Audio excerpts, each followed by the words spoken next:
Good evening, everyone. Welcome to the SADA event for tonight, where we'll be speaking about mindfulness. Just before we get started, we'd like to just go over a few things. We'd like to please refrain from using the raised hand option. Rather type your question and comments in the Q&A tab. CBD points will be loaded on the SADA platform, and you'll be able to access all your certificates under the member profile. If you are not a SADA member, you'll be able to create a profile and you'll be able to access your CPD certificates. This event tonight qualifies for one clinical CEU, and we're also streaming live on YouTube if you are having any connectivity issues. All right. I'm just going to wait for Dr. Bhikha to be ready, and then once everything goes on, we can carry on. Also, I'd like to let you know of a few more side events that are happening. On the 3rd of June, we have a webinar with Dr. Pabu and Dr. Swanepoel about the revised dental codes. And on the 9th of June, Henry Shine with Angelique Kearney about teeth whitening. And also on the 10th of June, SADA Limpopo branch with Dr. Stephen Vula about closure and management of oroantral communications. All right. Hi, Dr. Vishal. Hi, Dr. Farmak. Thank you so much So just for having me tonight. No worries, no worries. Just to introduce everyone to Dr. Vishal. Dr. Vishal Bhikha graduated as a dentist in 2013 from the University of Witwatersrand. He furthermore completed his master's in dentistry in 2020, also from the University of Wits. He has had a keen interest for maxillofacial and oral surgery and is currently working at Tembisa Provincial Hospital. He also is the president of the YDC, which is the Young Dentists Council, which is a wing of SADA, and has personal aspirations to empower young dentists in practice of integrative wellness and the science of medical mindfulness. Hey, thank you for talking to us tonight. Thank you so much, Dr. Farmak, and I would just like to welcome one and all to this evening's webinar, as it is a webinar that is hosted by SADA, but furthermore, the few series of webinars by the Young Dentists Council. And I'm so grateful that today I was granted the opportunity to present a webinar on a topic that's very close to me, very close to my heart, and I feel that everyone needs to know about it. So I'm just going to share my screen.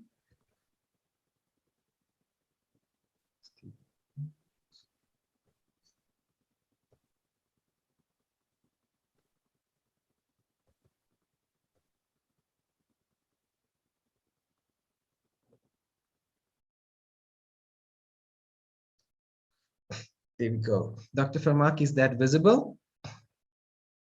Yes, it is. Thank you so much. So yet again, ladies and gentlemen, good evening. I feel so privileged and humbled to be here, and thank you, Dr. Farmak, for hosting me and giving me such a wonderful introduction on this platform. And yeah, today's talk is about integrative wellness. Before I get into my topic, well, this month is the month of June, and we know it in South Africa as Youth Month. So this month we'll be celebrating Youth Month in South Africa. And we know this iconic picture that you see in front of you, that is the young Hector Peterson and being carried by Imboisa and Antoinette next to him.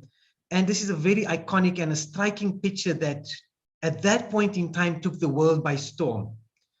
Up till today, this is still a very iconic and touching picture.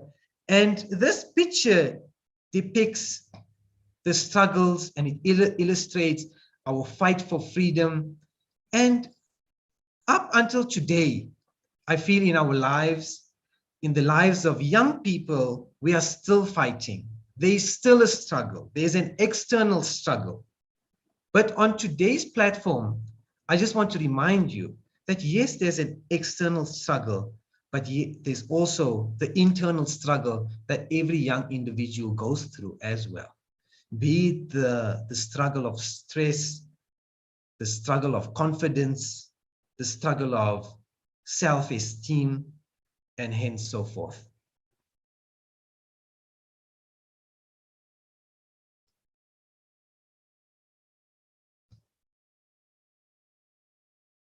So that's why part of Youth Month, I want to ask you, how are we taking the baton forward? And only you yourself can answer that question. So ladies and gentlemen, that was just some thoughts about the Youth Month going forward as a youth in South Africa, as an individual, as a member of society, as a dentist in community. So just ponder about that before we start this presentation.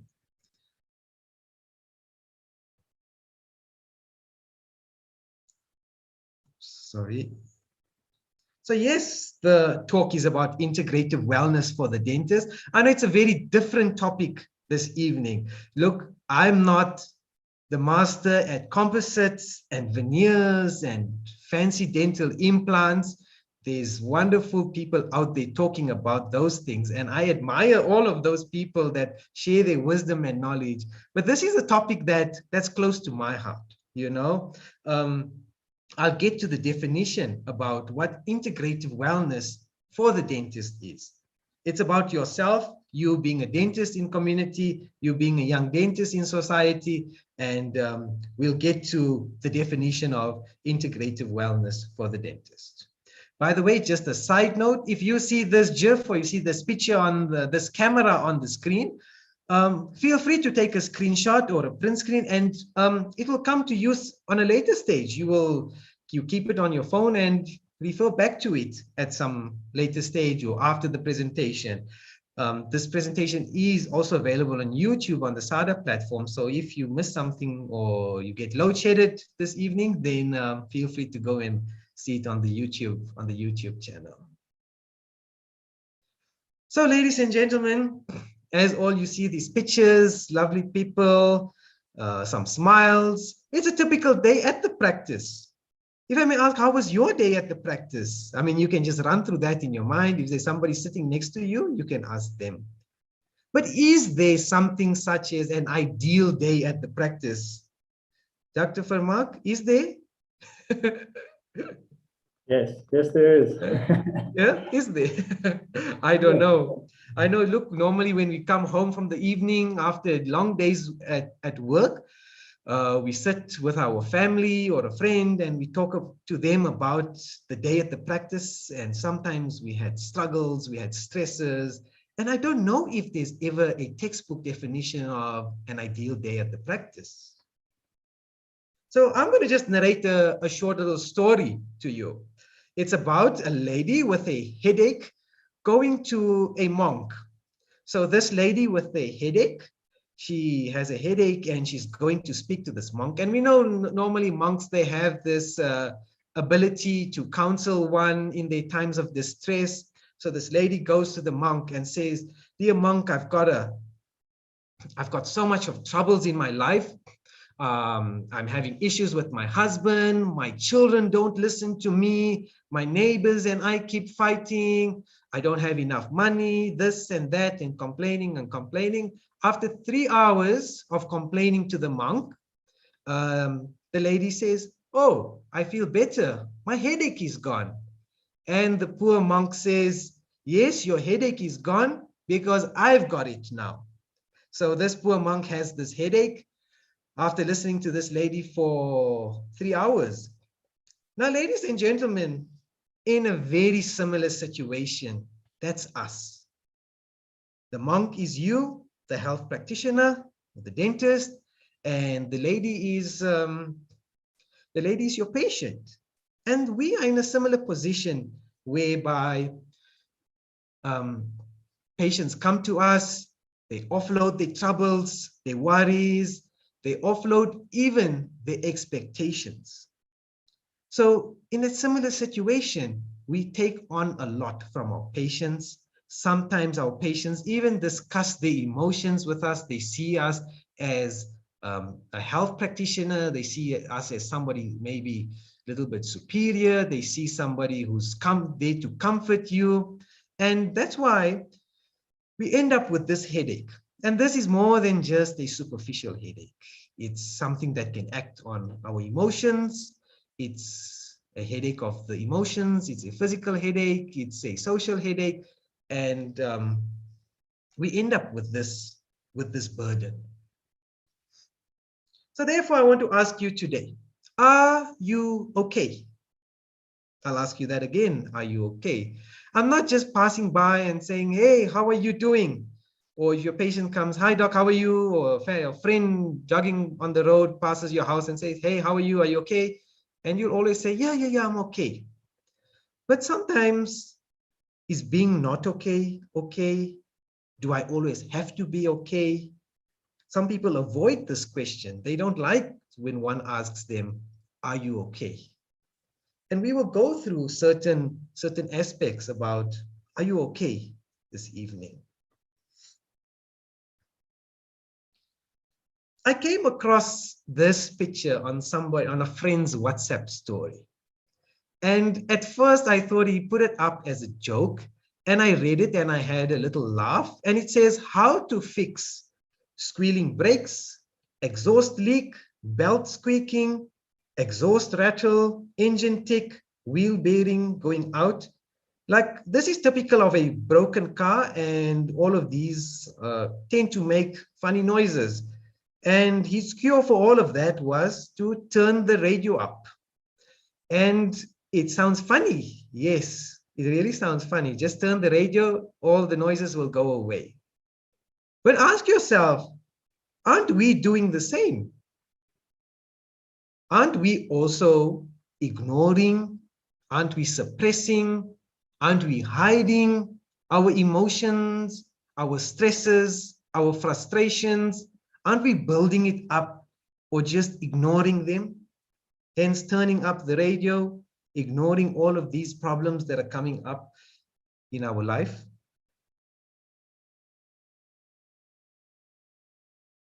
And this looks like a dental graduate, perhaps a final year, who probably is giving his end of year testimonial in a testimonial book or a graduation booklet. And it says, dentistry is easy. It's like riding a bike, and the bike is on fire, and the ground is on fire, and everything's on fire because you're in hell. But I love the first line. It says dentistry is easy.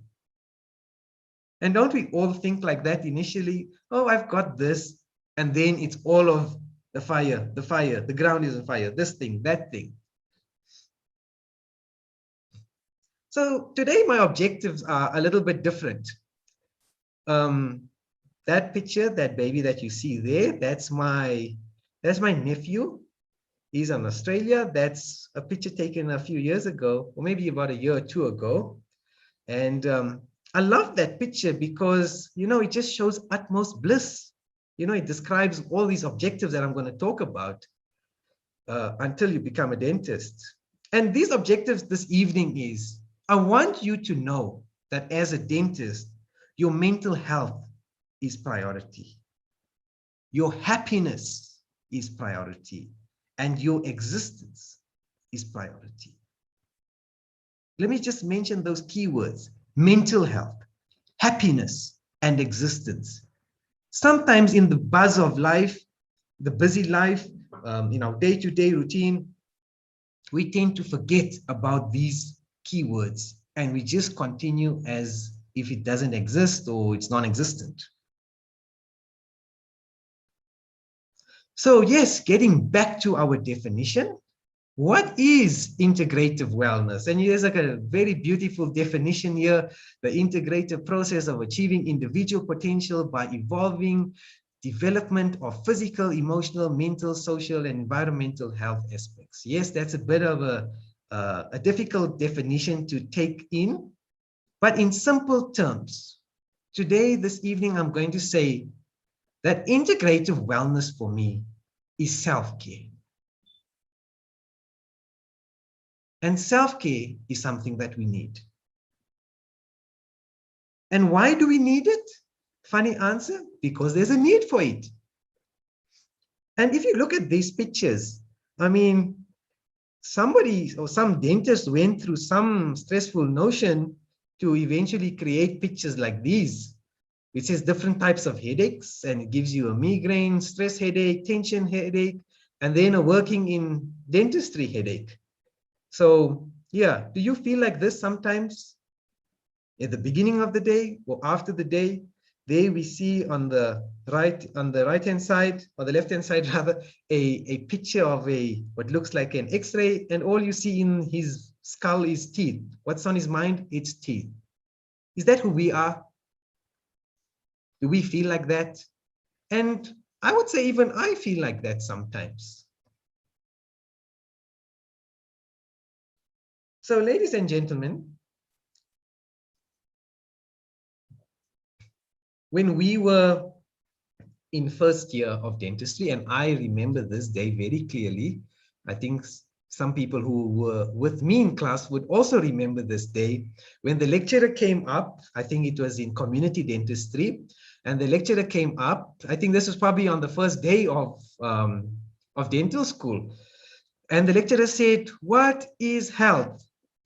And different people put up their hands. They said, no, physical health. Then somebody says, no, a total well-being. And, you know, there were different comments from the class members. And now we look at the definition by the World Health Organization. What is health? Health is a state of complete physical, mental, and social well-being, and not merely the absence of disease or infirmity. So yet again, I'm going to highlight those words that are highlighted in different colors: physical, mental, and social well-being. And that's a very important thing, because on the first day of BDS1, or first day of dental school, we were taught this definition, and this was something that we were going to impart to our patients for the rest of our lives. And that was the notion. But little did we think that, don't forget, you also form part of this definition from the World Health Organization. What about my health? What about my well-being as a healthcare professional, as a dentist treating a patient? Yes, we worry about, we're there, we are empowered to create beautiful smiles for our patients. We are there to give them beautiful smiles, and it boosts their confidence. But what about my confidence? What about boosting up my self-esteem with a beautiful smile? We often empower people with confidence, you know, from an aesthetic point of view. We give them functionality. But what about me? What about my confidence as a practitioner? I also form part of this big definition on what is health. So just think about that I also form part of that definition. You also form part of that definition. We all form part of that definition given by the World Health Organization. And as healthcare professionals, we face these problems, these headaches, as I mentioned earlier. And these come in the form of high blood pressure. It affects our health on a physical level. It also affects our health on affects our health on a mental level and a social well-being level as well. And if we look at things that healthcare professionals suffer from a physical point of view, and there's a lot of research out there. There's tons of research stating that what are healthcare professionals suffering from. And we can see high blood pressure, obesity, raised cholesterol, unhealthy diets, raised glucose, blood glucose, alcoholism, use of tobacco, stress. These all are very are aspects that we face on a daily basis. And remember that picture about the car. Are we ignoring these things? Are we overlooking these things? Then moving on onto a mental and an emotional aspect. When things get bad, when the tough gets going and we can't cope up, then also what will these aspects, emotional aspects, also have an impact on our life? If we look at our moods on a daily basis, what about that happiness factor? It's also mentioned later down in this list. Our sleep and quality of sleep. I'll also mention later in the presentation, I'll talk about sleep. Our general energy level and vital tone. When we wake up in the morning, are we happy? Do we feel motivated to go to work? Or is it just like I have to drag my feet out of bed? It's just another boring day. Our concentration, our memory, this lack of interest. Am I interested to see my patients? Do patients make me happy? Do my staff members make me happy? Looking at my dental equipment and dental tools, and I know our dental bills give us, our overheads give us nightmares, our rent gives us nightmares, and coping mechanisms during COVID-19, and all this PPE, and these all create emotional and mental aspects. And if you look at my last point, the effects of trauma and PTSD on a personal and professional level. I mean, is a trauma in your domestic environment causing an impact on your work level? Or is traumas on a professional level causing an impact in your work environment? Do these things happen to you, ladies and gentlemen? I want you to ask yourself today, in the comfort of your own home, in the comfort of your own mind, ask yourself, be honest to yourself. I know things like this you'll hear often in presentations, but it's up to us to make a change. Only we can go forward in life based on accepting these things and acknowledging that we are suffering.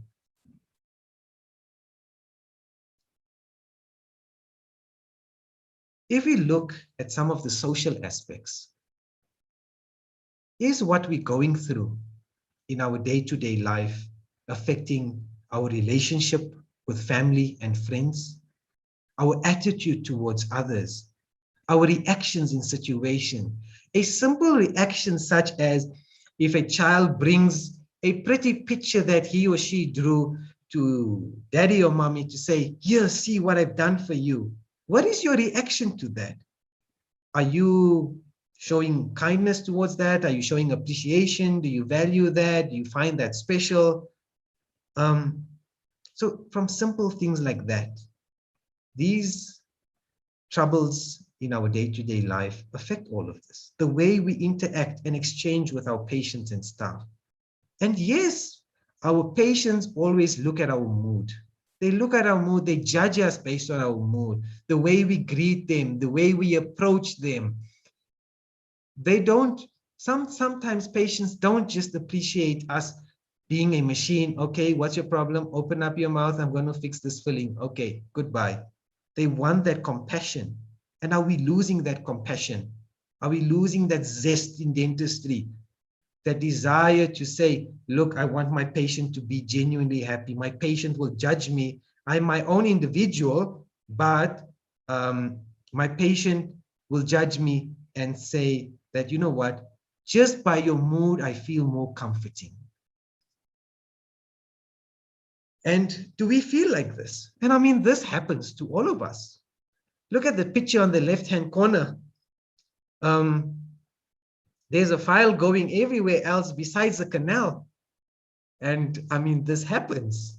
I speak from personal experience, or not, I don't know if you should say inexperience rather. It's happened to me as well. It's happened. It happens to the best of us. We don't have great days every day. I mean, if you look at this lady in the center, she looks very disturbed. She looks troubled.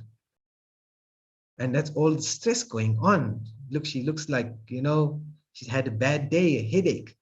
If you look at that picture in the bottom right-hand corner, there's a tooth stuck in somebody's lung.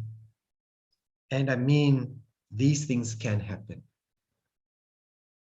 But what we should do is, sometimes the way we conduct ourselves our attitude, our concentration levels.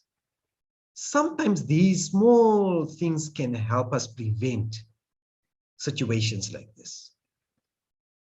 With the right focus, with the right mood, we can sometimes prevent these elements. Because sometimes what's happening is our concentration is not there. We might be thinking about a domestic issue that's happening at home, or you might be thinking about how am I going to make ends meet at the end of this month. Even since COVID hit us, it has made our dentistry environment a very different one. But ladies and gentlemen, some of these issues are with us even pre-COVID times. So we need to make a change to our habits, to our lifestyle, and walk in the right direction. Identify if we are having problems in our life. Identify if we are not at our optimal. And yes, we do have issues. We do undergo problems. It's not that after listening to this presentation and once you start practicing all these things that you're never going to get a problem in your life. But sometimes certain elements, by being cognitive, certain elements, being cognitive about certain elements, we can handle situations better.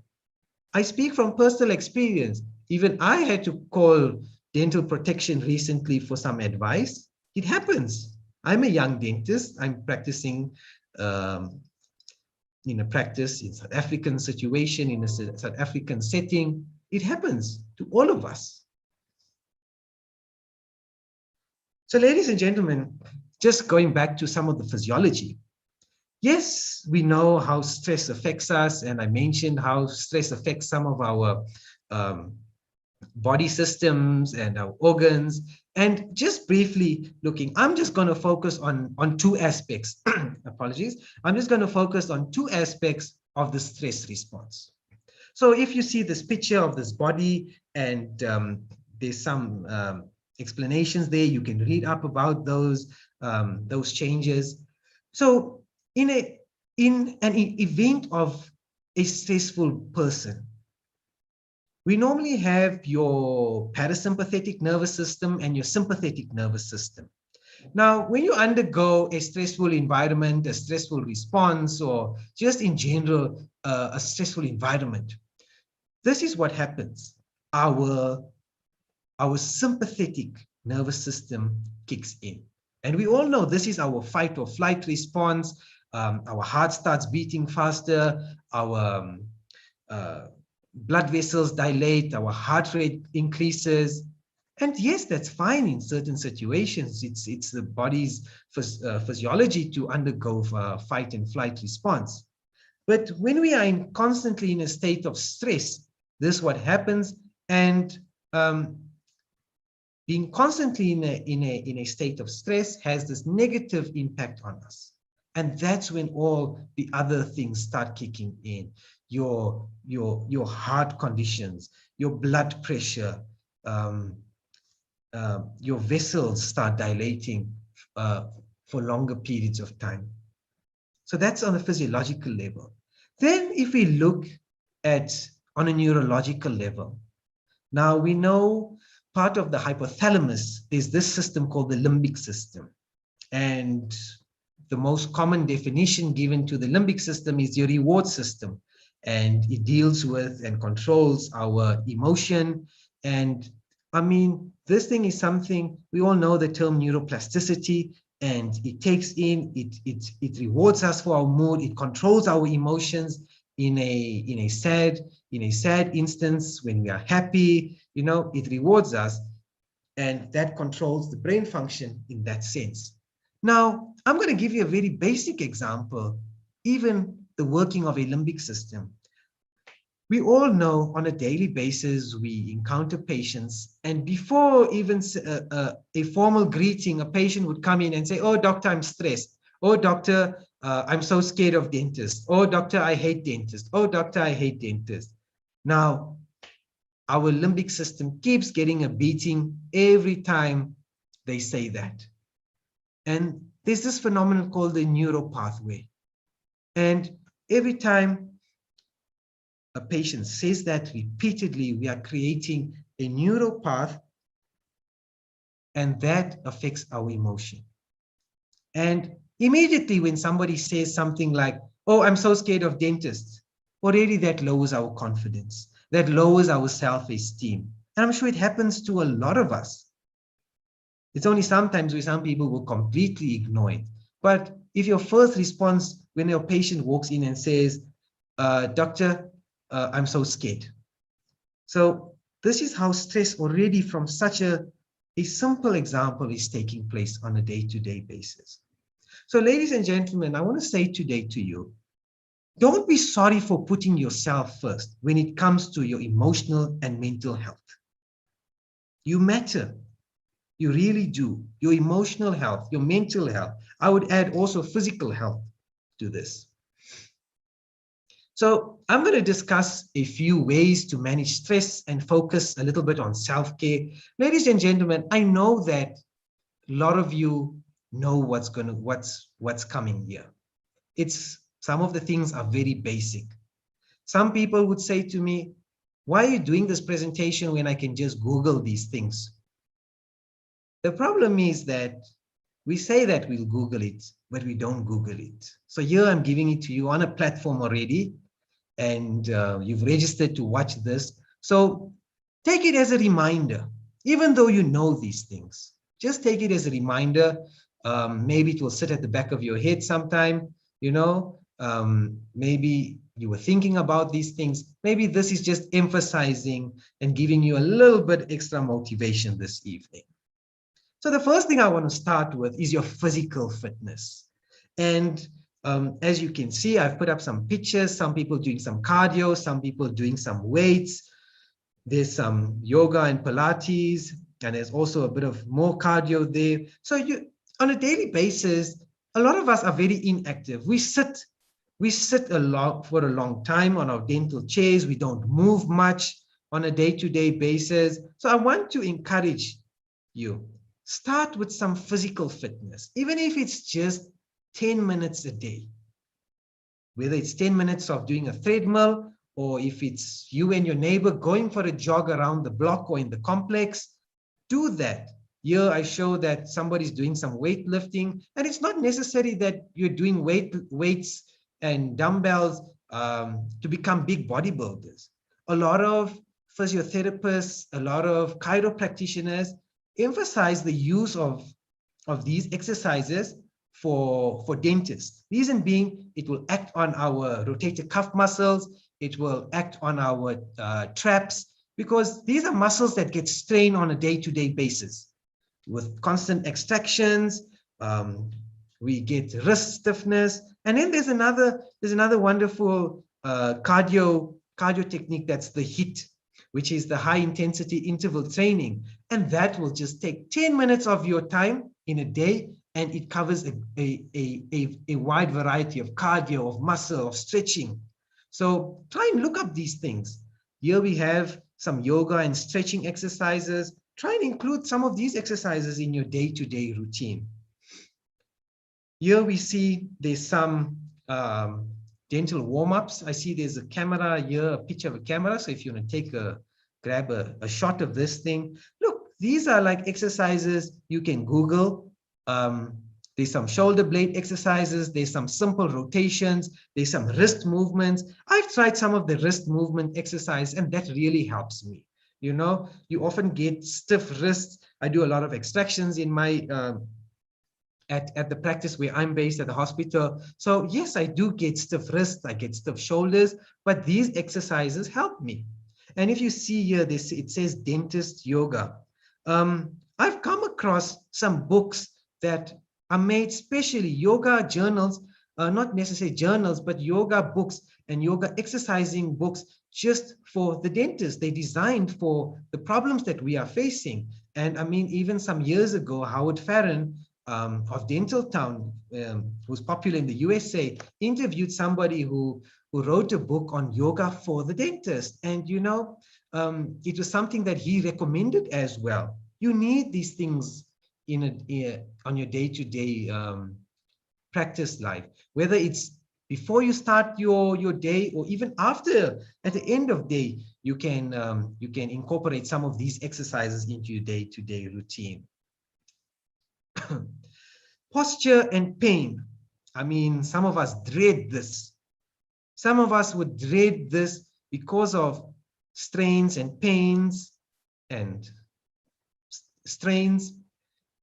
We dread coming to work, or it acts as a demotivator. If you wake up every morning with pain, with postural pain, shoulder aches, it demotivates you to come to work.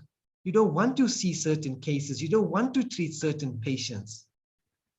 So therefore, ladies and gentlemen, take that little bit of effort. And it's not something difficult you have to invest in. Focus. It's just a bit of focus and effort. Put a little bit of focus into your posture.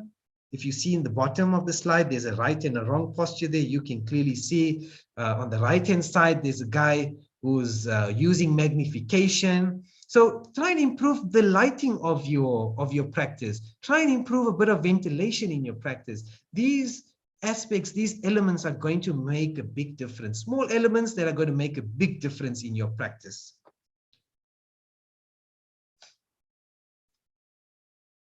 Then it's a very touchy topic with medical professionals, with dental professionals, is the aspect of healthy eating.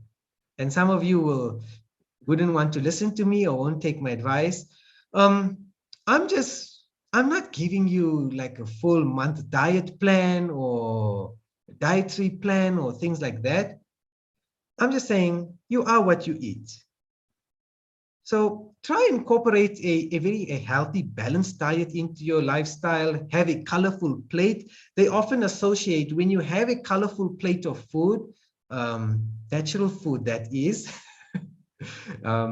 they often associate that with having, there will always be automatically a lot of nutrients in your diet if your plate is full of natural, colorful foods. Incorporate fruits and raw vegetables on a daily basis with any meal of the day. Cut down on junk food and too many fast foods. Increase your daily water intake. That's very important. It keeps you hydrated, keeps you healthy. Avoid eating meals at least 3 to 4 hours before bedtime. You want to give your food enough time to digest. You want to feel healthy before going to bed. You don't want to feel bloated. Also, prioritize your meal routine times. I know we are so busy in our practices that we forget to take our meals on time. But try and prioritize that for you. It will work better for you. If you are someone who likes to have breakfast on time, have that breakfast. If you are someone who wants to do intermittent fasting and have your first meal at about 11 o'clock, then do that. But try and stick to a routine of eating. And then I know the next point, I don't think anybody would mention this to you, but don't compromise on bathroom breaks and evacuation time. I know it might sound silly, but if you need to go, you need to go.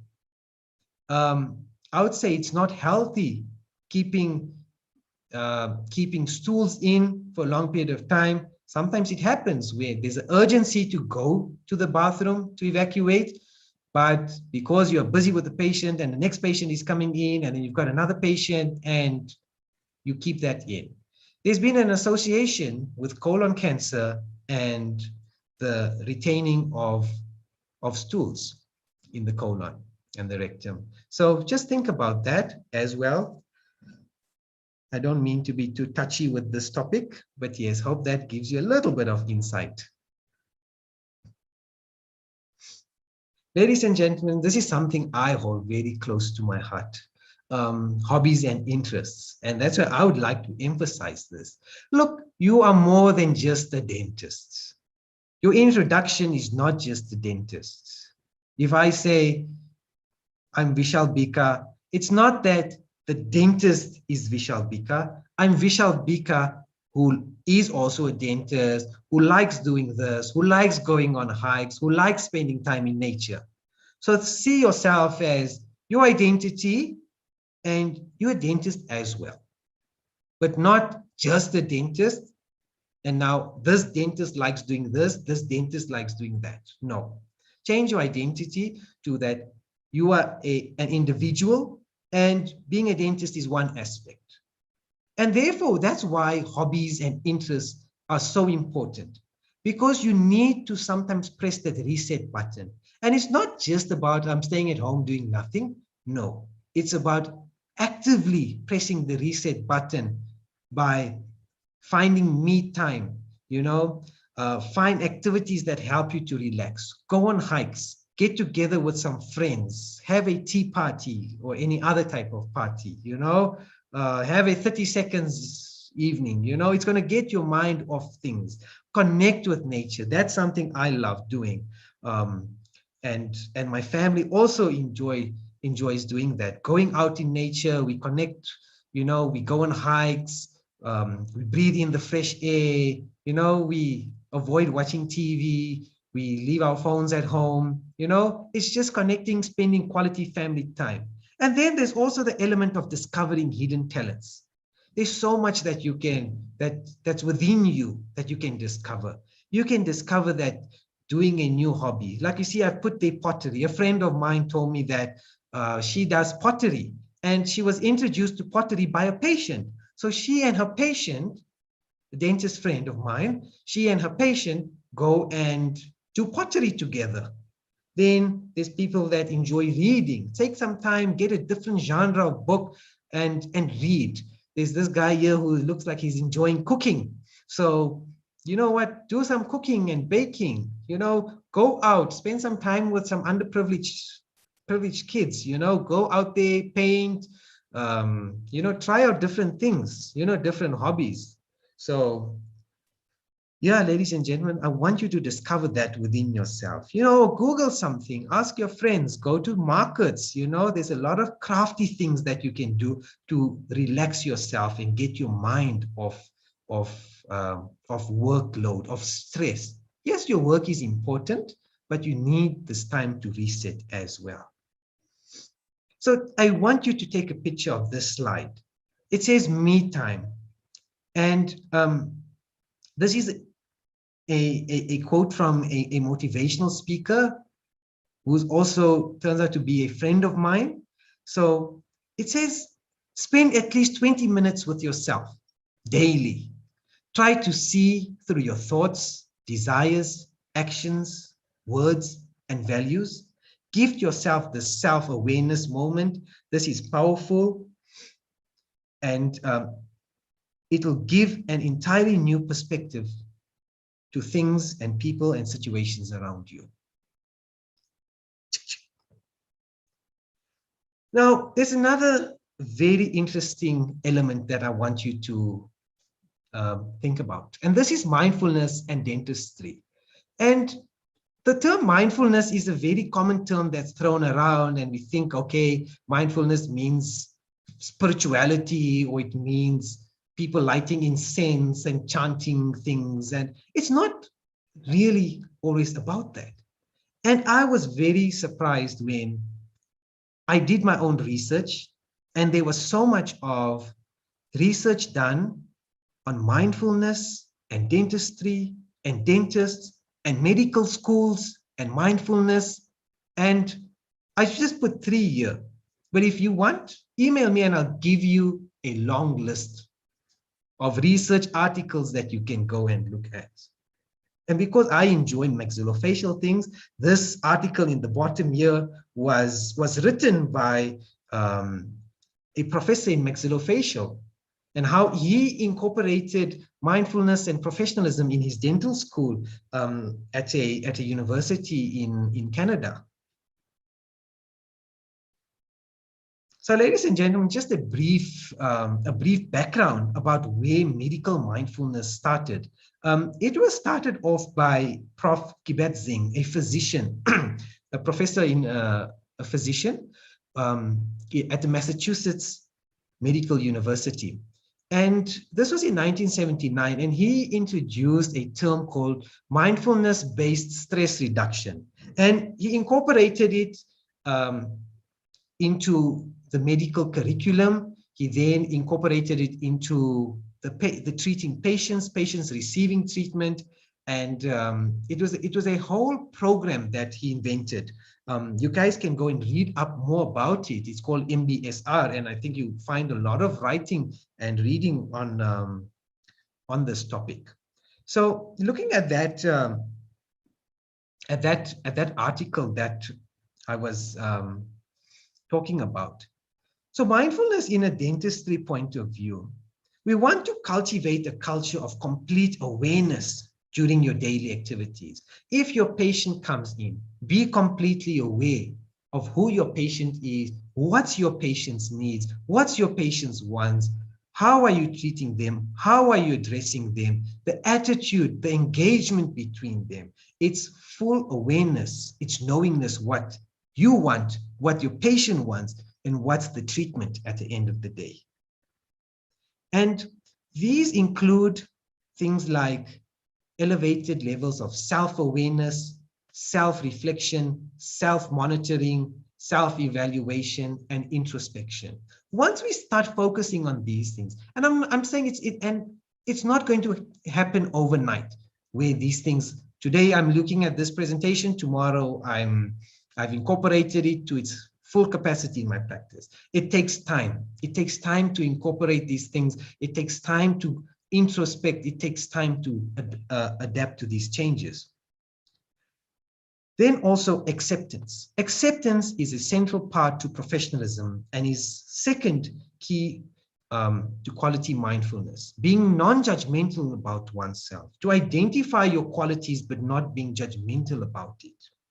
And then there's the aspect of focused empathy, that I identify what my patient wants and I'm going to treat my patient to the full ability. That once I am aware about what is happening, once I've made myself aware and focused to the patient, treatment between the patient and myself, the whole treatment process takes place better. You're able to communicate better with the patient. You're able to engage better with the patient. So start focusing on these aspects, the acceptance, the self-awareness, the introspection. And as well as mindfulness has the aspect of self-care through, and already we've been talking about these aspects of self-care. One of the aspects linked with mindfulness is the importance of breathing. And if I say the importance of breathing, you'll say, are you silly? I've been breathing my whole life. So what's the importance? What's the big deal? But this is breathing with awareness. You're focusing on your breathing. And once there's focused breathing, you see there are many benefits. For example, an increased O2 uptake and decreased CO2 efficiently. Correct breathing techniques reduces stress and calms down the nervous system. It assists with circulation and regulates the heart rate. Because you are more calmer with this breathing. There is toxin release and it stimulates lymphatic system, the lymphatic drainage. There's mood enhancement and improves cognition. There's increased levels of immunity and energy levels. You'll feel good. Take 10 minutes in the morning and do focused breathing and you'll see what a difference it makes in your day-to-day life. Go outside or open your window and do these breathing exercises. And I'm going to show you, I'm going to give you an example of how this breathing can work. And it's a simple technique. It's called box breathing. So you're going to inhale for 4 seconds. If you want to take a picture of this, you can. I didn't put my camera out, but you're more than welcome to take a picture. So breathe in for 4 seconds. Hold your breath for 4 seconds. Exhale for 4 seconds. Hold out for 4 seconds and then start the cycle. Do it for a good few minutes and you'll see what a difference it makes. So this is your typical box breathing and it will really help. There are other methods, I don't mind. If you focus on those other things, there's another breathing technique called balloon breathing. So very slowly you will breathe in, you'll try and inflate your stomach and then very slowly deflate your stomach to its full capacity and its full amount, and that helps calm down the body. in difficult situations, you feel more calmer, you feel more relaxed. And then there's these self-awareness exercises. And I mean, there's a lot of apps out there. I'm not going to be too picky and say, go with this one, do this thing.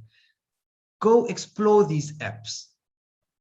And it gives you examples of self-awareness exercise. And these things help on a day-to-day basis. Spend like 10 to 20 minutes of self-time, of me time, and do these exercises. They will make a big difference in your daily routine. For example, this is a form of exercise. Self-awareness exercise is a step-by-step physical awareness, and it helps the emotions as well. So if I just run you quickly through this, it's something, if you want to close your eyes, if you want to play a bit of calming music, that also helps. It doesn't matter.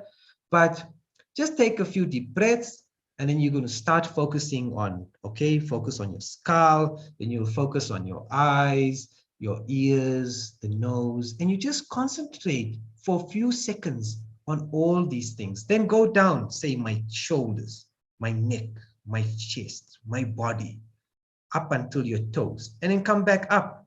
Do this a few times. You'll see that what is happening, you are changing your focus from other thoughts. And if other thoughts run through your mind, it's fine. It comes with practice.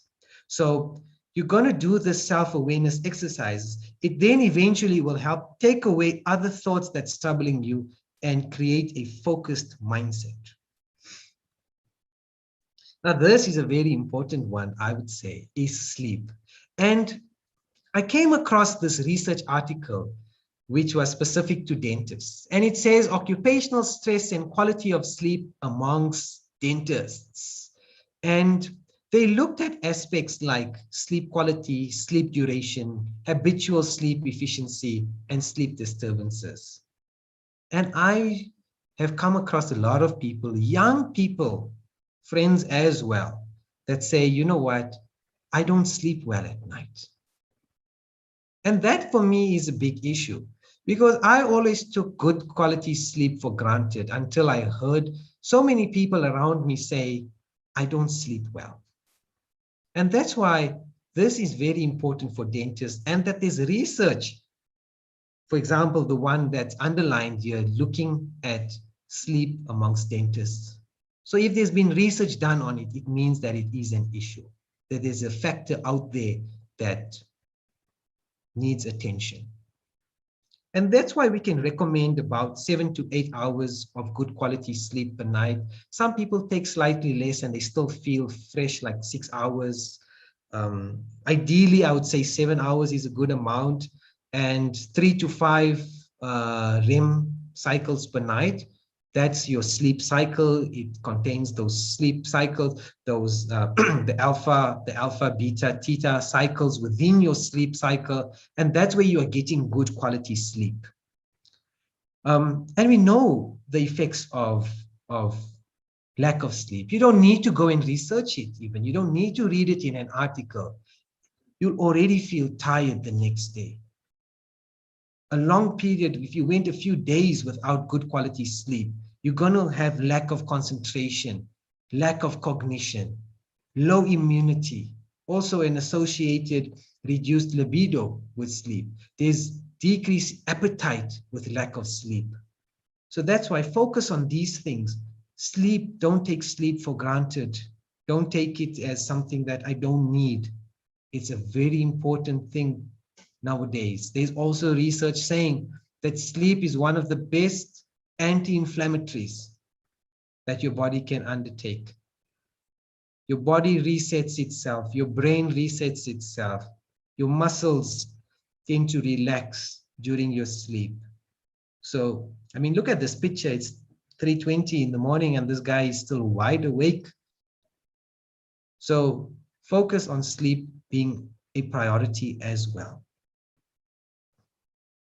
Now, this is a very important aspect, and I think many of us are guilty of it. Sometimes I'm also guilty about it. Sleep, screen time and sleep.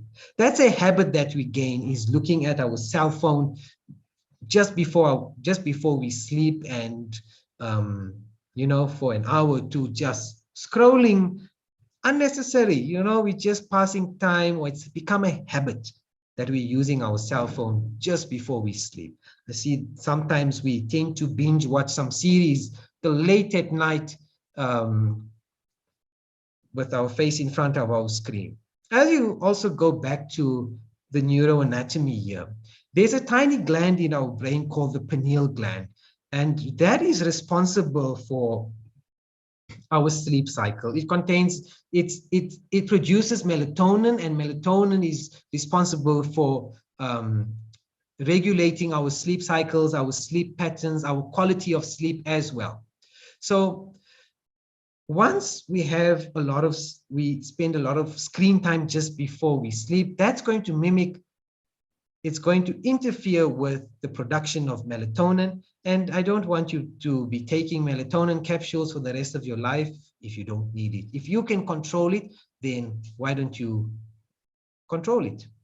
So I think at least, they say at least 2 hours before you sleep, try and leave your cell phone on the side. I know it's very difficult. I'm guilty of it as well. But I think maybe together we can maybe take an affirmation and say that, okay, you know what, we're going to try and do our best to leave our cell phones on the side, because that affects our sleep. I just want to touch on, moving on to the next aspect, I just want to touch on dental fear and stressful situations. There's this phenomenon called stress-induced fear and fear-induced stress. And now we know, if you look at my slide, we know these three monkeys. It's the those monkeys that say, see no evil, hear no evil, and speak no evil. But how I see it when it comes to fears in a dental setting is that when we are encountered with dental fear, a stressful situation, we tend to cover our eyes. We don't want to see it. We don't want to hear about difficult cases, difficult patients. We don't want to speak about it. That's our attitude, the general attitude towards dental fear. But now I want you to change that. And look at this last monkey. What is he doing? He's Googling. Maybe he's Googling, or he's educating himself. He's expanding his knowledge, and he's developing himself. He's reading about things. So when it comes to these aspects, yes, we're always going to be faced with dental fear, dental challenges, difficult patients, difficult in attitude as well, difficult patients, not only cases, but attitude as well. And if we look at this last monkey, it's about education. We need to go out, educate ourselves, keep learning, keep growing. Because once we know about something, it's going to boost our confidence, it's going to boost our self-esteem, and we will be able to face these challenges because we are well knowledgeable and we are now aware of these things. So keep learning and keep growing. That is how we're going to face our dental fear. So ladies and gentlemen, in summary, we see there's exercise, there's nutrition, there's sleep, there's mindset, there's work. We need to balance these things. And it is possible. To all the young dentists out there, I urge you and I encourage you to take heed of this presentation. And I know we know a lot of these things that I've mentioned, but may it be a reminder to you, may it be maybe a motivational aspect to you that, yes, we are going through difficult times. Our profession is a very stressful profession. And I mean, the research doesn't have to tell us that there's high rates of suicide amongst dentists. We know it for ourselves that it's a difficult profession. At some point or another in our lives, we've all had that notion, that those thoughts where, is this the right profession for me? And we think about it. And sometimes it's more than once where we think about it. Is this the right profession for me? Am I going to make something of myself in my life having this profession? And I want to say that, yes, I think, you know what? Take this opportunity, believe in yourself, motivate yourself. Only you are responsible for your own happiness. Yes, I can show you slides of positive people and happy quotes and, I don't know, peaceful experiences on the beach or in nature and whatnot, but only you can make that decision in your life that I'm going to change my life. I'm going to get onto the right path. I need to make a difference in my life. And that's going to affect your whole environment. It's going to, if you decide to change for the better, it's going to cause a positive impact with your patients, with your staff at work, with your colleagues, with your family, with your children, with anybody you meet in the street even. So I hope that this presentation helped, and it's available on, on YouTube. And if ever you need to get in touch with me, if you want to know something more, drop me a message. You saw on my Instagram handle or my Facebook or something like that. Get in touch with me and you can ask me a question or two. I've just touched on basics here. I know this topic can go much, much more in depth, and the exercises of integrative wellness can go much more in depth, but I've touched basics here. And keep calm. I'm a dentist. I want you to own that. I want you to drink that positivity from that mug. And yeah, own your profession, live with zest, and be proud to say I'm a dentist. And if there's a student in matric looking for something in the healthcare professional and is confused and wants to choose dentistry, don't say, no, don't ever become a dentist. There's a lot of positive aspects about this profession. You have the ability to make someone smile. You have the ability to create somebody's self-confidence. You have the ability to boost somebody's self-esteem. So there's a lot of positivity in this profession, and I want you to own it. As a young individual, as a young South African, you have potential in this country. So take it and make it work for yourself. Ladies and gentlemen, that's my family. They're all just saying hi. As I say, I'm a big fan of nature. Every year we take a trip somewhere in the country, somewhere in nature, and we go and we have good family time. That's one of the things that I enjoy, I look most forward to during the year. And yeah, try and include some things like this in your routine. If it's with a bunch of friends, if it's with a colleague, if it's with staff, even for a day out, you know, go and explore nature. It really gives you that reset. So, ladies and gentlemen, on this note, I want to just say thank you to SADA for giving me this wonderful opportunity to speak to all of you, to my fellow young dentists, to my community service dentists out there, to the YDC and the committee. Thank you for giving me this opportunity. I hope this helps. And yeah, stay tuned for some of our other YDC events during this month. And hope we learn, hope we grow together, and hope we make this profession a powerful profession together. Thanks, Vishal. So we've just got a couple of questions and comments, and we can have a little discussion around that. So I'm first just going to read through some of the comments, and maybe you can discuss some of them if you want to. First, we have from Yoshna saying, well done, Dr. Bhikha, an excellent informative presentation. And Tabi Singh said, colorful plates is what African people call several colors. So for those who ever wondered, there you have it. And she also said, thank you for an informative presentation. And there was one question that I'd like to answer as well, which is what assistance does SADA provide for members who are undergoing stressful times? And basically, SADA does try and offer sessions such as this one tonight in collaboration with dental practitioners and also with DP itself. They offer therapy sessions. They are more than welcome to contact the office, and you can put them in touch with a professional expert to help more on that side of things. A question that came up more than once, Vishal, was had to do with physical intimacy and its particular on well-being for the healthcare professional, and as well as sex life. I don't know if you'd like to comment or answer something about that. So basically, as I mentioned, that stress on the whole affects our moods.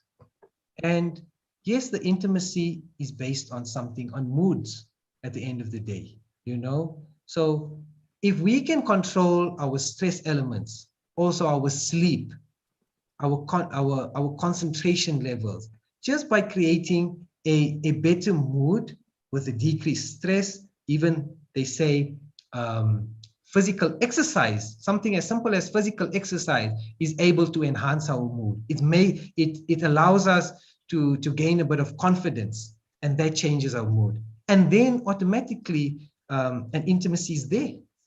That's what I would comment on that. Perfect.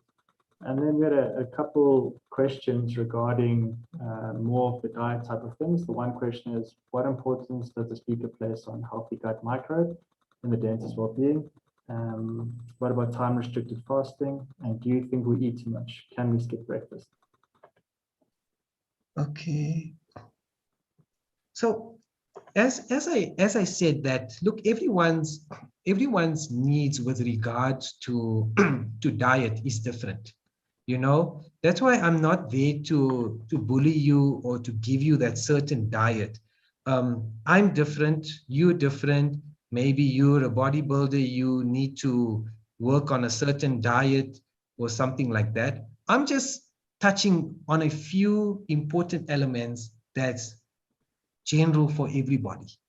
That whether you have a certain diet like this or that, you can include these healthy aspects into your diet, and then these elements on routine into your diet. I think what the question was about, some time restricted fasting. So Intermittent fasting. yeah, so sometimes I would say like intermittent fasting can be a healthy option. I'm not saying for everybody, yet again. It depends on your physical needs. It also depends on your health condition as well.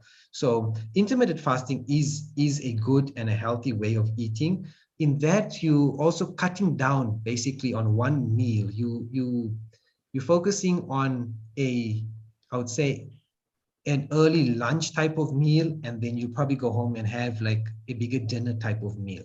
So it helps in that aspect. Also, I think in our profession, we're not a very active bunch when it comes to, you know, our day-to-day routine. We sit a lot, we don't move much. So I think that type of fast does help. And remember, your gut is your second brain. There's a lot of neurotransmitters as well that's produced by the stomach, you know, by enzymes, hormones, and that in the stomach. So your gut is your second brain. So just focus, just keep that in mind as well, that, you know, a healthy gut is a healthy person, is a happy person as well. And there's something about, do we eat too much? I think that also I cannot answer for everybody. I think one would know for themselves when they're eating too much. What they would sometimes say is, this is the size of your stomach. The ideal amount to eat is half of that. Allow the other half for expansion, and allow the other half for some fluids to fill in that half. Otherwise, our stomach is going to expand. We're going to feel bloated. We're going to feel uneasy. I think if that answers part of that question. There's also just another comment about meditation. It says we must be careful not to meditate for the wrong reasons. If we meditate because life is stressful, and then we just keep accepting that life is stressful and occasionally use it as an escape, is it possible to live our lives without stress, no matter what the situation we encounter? If we don't accept the idea that life is stressful, I think it's more touching on avoidance through meditation. Yeah, I like that question. Yes, that's true. I'm a practitioner of, I practice meditation on a daily basis. And for me, I practice it because I enjoy it. It helps me calm down. It has a lot of benefits, but I like what the attendee has said that we shouldn't practice it as a method of escapism. Yes, that's true, but I think if it's a healthy practice if we include it into our routine, and it has a lot of benefits. And then once it has a lot of benefits, you will start doing it because you enjoy it. You see the benefits. And then it doesn't, I'm also against the element of using it as a numbing agent. Many people, if they're stressed, they use, I'm going to say maybe alcohol, they're going to use some type of drugs as numbing agents to hide their stress. Whereas with something like meditation, the after effect is only positive. There isn't generally a time where you can say, okay, there's negative aspects of meditation. And people mustn't think that meditation is something where you sit for long periods of hours. If you don't want to use the term meditation, use the term relaxation exercise. Relaxation exercise is where you're just going to sit and you're going to focus. You're going to let your thoughts pass by. It's an opposite of where you go into the gym and physically putting an effort. You want to reach a stage of effortlessness. And therefore start by simple things. You saw I put up some pictures of apps that you can use. Start with basic breathing, basic techniques, basic awareness. And if somebody does want to start meditation. I think there's time for just one more question. From also anonymous TD. Don't you think we as dentists sit too much irrespective of the posture? We as Homo sapiens are supposed to be on the move all the time and not sitting down doing long stretches of root canal treatments and fillings. Our ancestors of 10,000 years ago were on the move all the time looking for food and running from predators. What's your opinion? Yeah, no, definitely. I think we do sit too much as dentists, and I think we do need to we need to move our body a bit. It was just I was on a call with a friend. He's working from home.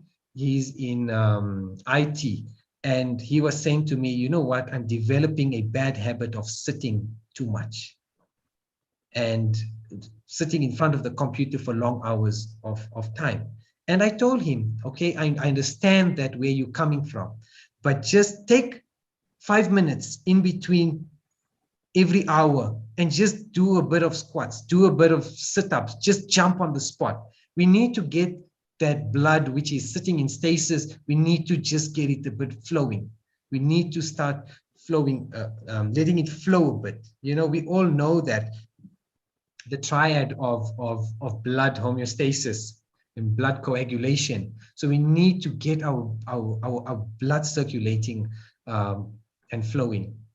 Because at the end of the day, that's going to, sometimes we also tend to sit slouched like that because of bad posture. That's affecting our breathing. We're getting less oxygen-rich particles into our body. We need to sit our posture, focus on breathing, take a few deep breaths, deep breathing in between every patient, jump on the spot in between every patient, just even if it's a little bit, and you'll start feeling better already. All right, thank you so much. Thank you. That concludes. If there's any other questions, feel free to contact Dr. Bhikha. I'm sure he's pretty easy to find. If not, you can contact someone at SADA, they'll know. He's the YDC president, they'll know how to get hold of him. Just a reminder of the next webinar is on the 3rd of June, and that's with Dr. Farbu and Dr. Swanepoel about the revised codes. And thank you everyone for attending tonight. Thank you, Dr. Vermaak.